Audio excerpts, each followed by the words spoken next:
Ya, pemirsa, terima kasih Anda masih bersama kami di Metro Siang edisi khusus Presiden Terpilih 2009. Dan langsung saja kita kembali berbincang-bincang dengan para narasumber kita siang ini, Frida. Tadi kita sudah dengarkan laporan langsung Edwin Tintin di Pasar Festival ya Prabu, dan kita sudah dengarkan juga Mas Edwin yang di sini yang mengenai pelaku pasar modal. Pelaku pasar modal. Kayaknya Mas Sugeng punya pendapat sendiri. Saya mau tanya ini, Pak Sugeng, kalau pelaku pasar modal katanya Mas Edwin tadi penting karena kontribusinya itu diindikasikan dengan nilai transaksi per hari yang mencapai katakanlah 4 triliun dan dalam setahun bisa 1.000 triliun. Edwin Tintin tadi di Pasar Festival mewawancarai teman-teman kita di sana yang mungkin seperti kita juga ya, tidak tahu seberapa pentingnya sih peranan kita dalam menggerakkan perekonomian. Pak Sugeng, Anda melihatnya bagaimana? Apakah memang hanya pasar modal yang penting atau ada yang lebih penting lagi atau kurang penting dibanding pasar modal? Enggak, tidak boleh dipertentangkan. Jadi semuanya penting. Cuma saya mau memperingatkan pada publik supaya jangan misleading ya. Jadi kalau pasar modal itu yang terlibat itu paling tinggi itu antara 100.000 sampai 300.000 yang terlibat. Itu hanya bisa memutarkan roda putaran itu kalau tadi disebut per hari, kalau lagi bullish itu ya 4 triliun itu kalau lagi bullish itu kan 1.200 triliun. Sedang putaran GDP kita itu, mesin ekonomi kita itu yang sekarang dipakai oleh pemerintah itu kira-kira 5.000 triliun. Jadi pasar modal itu hanya 1/5-nya, 20%. Demikian juga pemerintah. Pemerintah itu bukan Tuhan. Pemerintah itu mempunyai yang disebut hidupnya itu budget. Budgetnya itu hanya 1.027 triliun 2009 itu. Jadi kalau dibandingkan dengan putaran yang namanya mesin ekonomi bangsa itu yang tadi pasar apa itu termasuk pasar festival itu adalah 5.000 triliun. Jadi it's only 20%. Jadi don't play God. Jadi 80%-nya lagi bagaimana Pak Sugeng? Nah, yang 80% saya kasih contoh. Misalnya tadi yang di pasar apa itu ada kan pedagang kaki lima.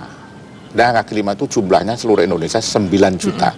Saya pernah nanya berapa per hari omsetnya, 100.000. Jadi 100.000 kali 9 juta itu kan 900 M, hampir 1 triliun. So in a year itu hampir 360 triliun. Tapi kalau kayak gitu kenapa juga sekarang saya tahu pertanyaan Anda. Jadi pemilihan presiden enak itu juga ini nggak usah ditanya, bisa langsung tahu. Pemilihan pilpres itu yang dihargai bukan pemilihannya itu, tapi yang dihargai ini seluruh bangsa ini mengagumkan. Ini dahsyat sekali apa yang Anda lakukan, yaitu berdasarkan teknologi. Bayangkan 2004 ke 2009 dalam waktu 5 tahun kita bisa menyamai Amerika. Dalam hal kebebasan berdemokrasi. No. Dalam hal menyelenggarakan pemilu. Touchscreen, real time, quick count, mana ada dalam satu hari kita sudah bisa menentukan pemenang. Dan tidak ada seorang pun yang kemudian dukun-dukun menjadi nggak ada dengan ada quick count itu. KPU takut kalau mau bohong karena ada quick count. Sudah ada quick count. Exactly. Jadi sekarang itu anda ini yang tidak tidur ini 24 jam kan menyelenggarakan itu yang overlook oleh pengamat-pengamat. Tapi masalahnya juga Pak Sugeng, kalau kita bicara tentang penyelenggaraan pemilu tadi itu Pak Hadar juga kan kita lihat sekarang ini juga masyarakat bahkan tadi di Pasar Festival bicara walaupun aman, lancar, tapi masih ada celah begitu. Tidak so smooth seperti yang kita bayangkan juga. Walaupun sudah selesai masih dipermasalahkan, DPT bermasalah itu sepertinya nggak rela begitu ya. Apa masih perlu juga kita permasalahkan ya? Tapi sebelum dia jawab, tar dulu, saya belum bisa. Sebelum dia jawab begini. Artinya ketika pemerintah terpilih ada DPT yang dipersoalkan atau tidak, life goes on. Artinya itu ya udahlah, jangan seakan-akan itu life and death tentang pemerintah tentang kampanye. Terus nasibnya DPT gimana Pak Hadar? Silakan Pak Hadar, life goes on. Ya udahlah, lupain aja DPT bermasalah. Jadi memang kita semua tahu DPT ini bermasalah. Satu keberhasilan pemilu salah satu ukurannya adalah melalui DPT bahwa hak pilih warga itu betul-betul diberikan secara terbuka. Jadi masalah dia kemudian mau menggunakan atau tidak itu urusan lain. Tetapi mestinya itu diberikan secara luas begitu ya, secara terbuka betul. Nah, saya kira apa yang terjadi sekarang justru sudah disampaikan tadi kurang lebih memang masyarakat inilah yang membuat ini berhasil. KPU, pemerintah tidak berhasil membuat DPT yang rapih, bermasalah sekali, bahkan 2 hari sebelum pemilu masih sangat bermasalah. Ya, tetapi kemudian masyarakat akhirnya bisa menerima, tidak ada gelombang protes yang besar. Jadi ini lebih karena masyarakat yang dewasa, sedang pemerintahnya fail. Saya kira itu kunci keberhasilan kita gitu. Tetapi bukan kita harus kemudian mengambil kesimpulan, ya lain kali DPT bodoh juga nggak apa-apalah gitu. Bukan itu gitu. Nah oleh karena itu tetap kita harus ingatkan keberhasilan kita masih punya sejumlah Jadi catatan. jangan lihat Kita negatifnya saja. ngomongin tentang DPT, kita langsung sapa dulu nih. Ada Erika Subino ada di Erika KPU. Subino di kantor KPU Jakarta. Halo Erika, selamat siang. Selamat siang, Frida. Ya, sudah berapa suara yang berhasil dihitung oleh KPU? Sekitar 18 juta suara, Frida dan juga Prabu.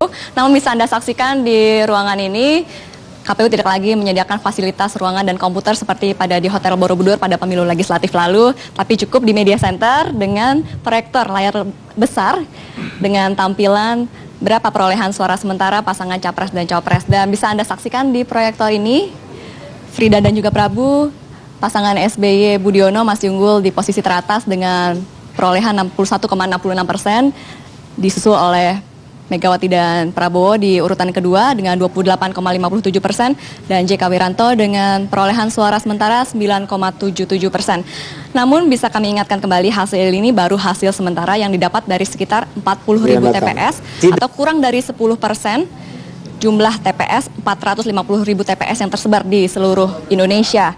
Dan dalam 2 hari ini 100.000 TPS dimungkinkan akan selesai sehingga tampilan datanya akan bisa ditampilkan di KPU ini.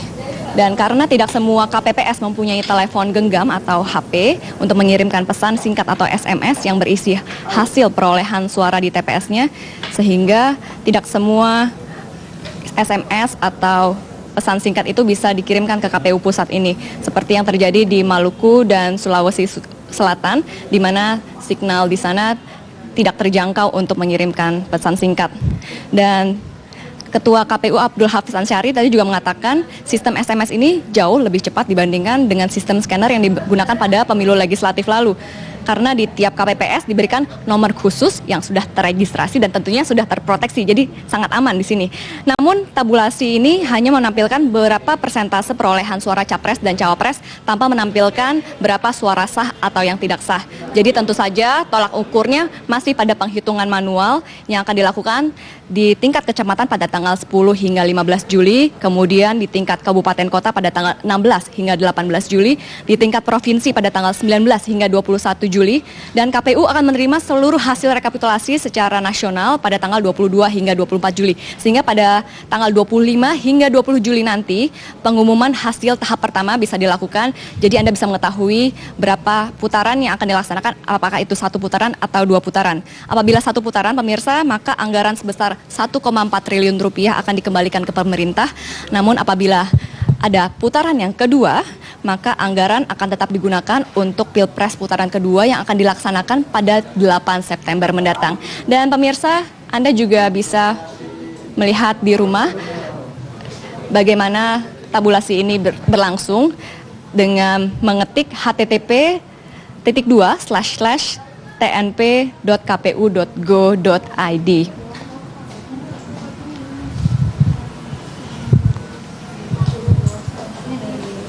Oke, kembali ke Anda di studio Frida dan juga Prabu. Ya, Erika tadi kpu.go.id ya alamatnya. Alamatnya agak susah ya. http://tnp.kpu.go.id. Nah, tolong dicatat aja tuh pemirsa yang mau yang mau mengakses seperti apa hasil penghitungan suara yang dilakukan oleh KPU. Ini masih jauh ya, baru 10% aja. Iya, 18 juta dari 171 juta. 18.700.000. Jadi berapa lama nih akan selesai penghitungan KPU? Ya, saya sih maunya besok selesai. Baiklah pemirsa, tetaplah bersama kami di live event Presiden Terpilih 2009. Baik, tetaplah bersama kami.